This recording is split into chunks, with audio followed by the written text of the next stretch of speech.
Hey, fellas, it's a quick moment for the man. Hope you had a really fantastic day today. I got a question for you. Now, it came to me today as I was out working with my students. We were working and I was seeing some flowers.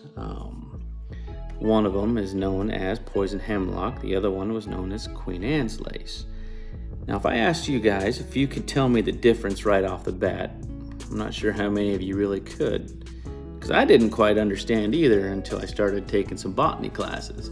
But the plants look almost identical, with the exception of a couple of little differences between the two. One, being the poison hemlock, will kill you.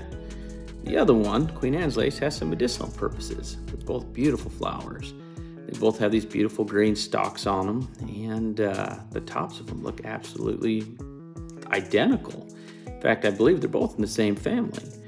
But like I said, one will kill you. And the one thing that I always had to remember was that Queen Anne has hairy legs. And that's the way you can tell the difference between poison hemlock and Queen Anne's lace.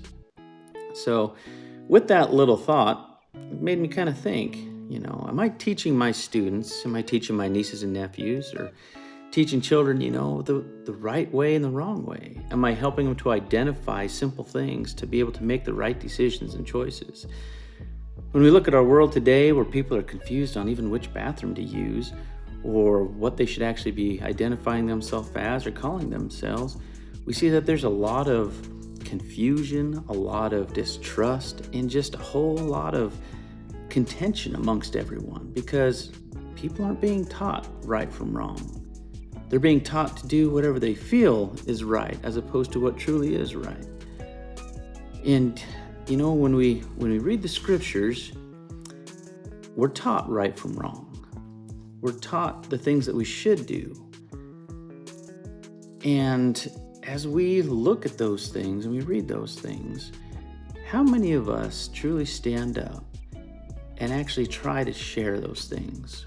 Or do we hide when those opportunities come because we don't want to offend somebody, or we don't want to get angered or anger somebody else?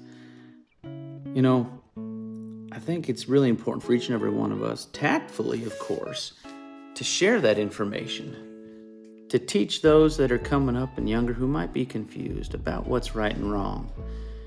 We see some horrific situations going on all across our country, and it's happening all across our world. And I know things are obviously going to get worse before they get any better. And it even states that, in the Bible. But how many of us are trying to go out of our way to make sure that folks understand what's right and wrong, especially those younger generations? We should all be mentors. We should all be leaders. We should all be examples to those youngins. So, man, I hope you have a good evening. I hope you have a good week. And just remember, are we teaching right from wrong? And are we choosing right from wrong and being a good example?